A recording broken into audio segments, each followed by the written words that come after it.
Suddenly Seymour is here to provide you sweet understanding. Seymour's your friend.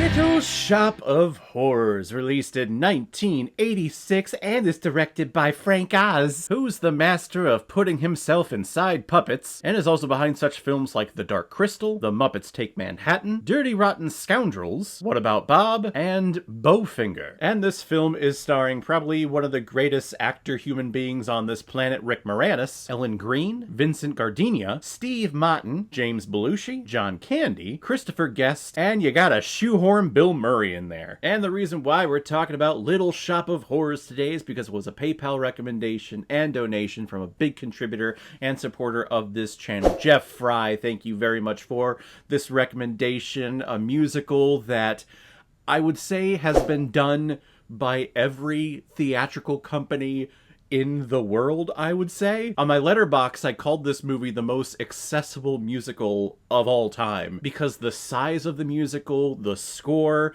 the amount of characters, the amount of like set dressing and set design, it's the most acceptable for any type of theater, whether you have billions of dollars backing you or if you are a small, like, high school theater and you have no budget at all. Every single theater can and probably has done at least one rendition of Little Shop of Horrors. And for good reason, too. It's a very cute musical, and it's a very cute movie. You have all the correct people playing these roles. I mean, Rick Moranis as Seymour, it doesn't get any better than that. I mean, that's the perfect Seymour that you want in this musical. I'm getting ahead of myself. We're going to be talking about this in a little bit, but thank you very much, Jeff, for the recommendation. If anyone else out there also wants to be like Jeff and help support me and contribute to this channel, you can select the QR code that is in the bottom left corner of your screen right now. Send over your donation of $5 or more with your movie recommendation, and if I have access to it, I will watch it, review it, and give you a little shout out just like what I did with Jeff Fry here. Seymour is a little pushover working for a flower shop in the slummiest slums you could think of in New York City. But his luck seems to be turning around after he finds a suspicious plant that is a species that he has never seen before, and it's drawing attention of the locals, bringing in business and bringing in customers. But soon this plant grows to enormous size and seems to have a big hidden agenda that he forces little Seymour to enact and aid in. This is a movie about getting everything that you want, having your dreams and desires basically be enacted in front of you, and it's a message of be careful what you wish for, because your wishes may not be what you actually truly want deep down in your soul. Seymour really wants to be with Audrey, but Audrey is too busy being with her abusive dentist friend, and she knows it's a bad situation, but he's also put together, and he has a job and supports her, kind of, sort of, in a way. What? I don't know why the accents in here make me makes me go into like a off-brand Christopher Walken accent, so that's probably going to happen here multiple times. But he has a huge crush on Audrey and will do anything to be with her, and when he gets the opportunity to finally be with her,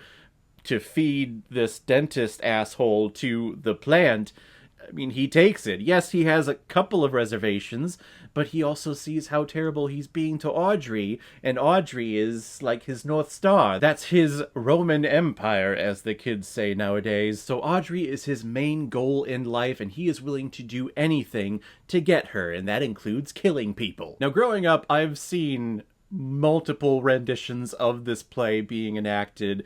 Gosh, it was in high school, it was in community theater, it was professional Broadway theaters. And I really hated this musical because I thought it was silly, I thought it was stupid. But this was back when I was just starting my theatrical career and majoring in theater.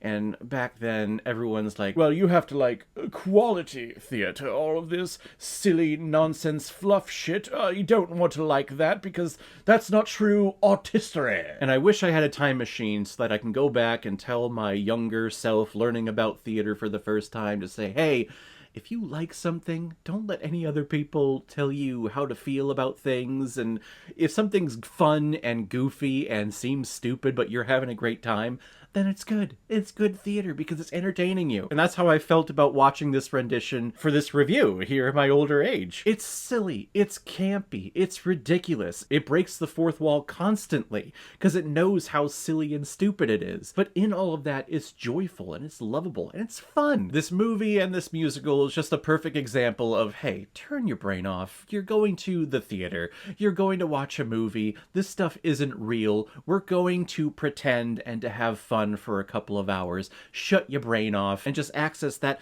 little kid version of yourself that you have buried deep down inside you. Now, I did mention that this is the most accessible Broadway musical of all time, mainly because the set and prop department are going to have just a blast building Audrey II over there in the corner on stage. But unfortunately, all you get basically from the live performances is just a mouth going up like this and down like this, because they don't have all of the amazing puppetry that you would get from a Frank Oz production, because the puppetry here is just amazing. Though there are times looking at Audrey II and I'm thinking, well, I mean, I love cunnilingus, so let's do this. But you get the next level of puppetry with Audrey II in this version that you don't get with any live production. I know they try their darndest. You can put in millions and billions of dollars to a revival of this musical on Broadway all you want. You're still not going to get the quality of puppetry that you get in this movie. And plus you have Rick Moranis as Seymour.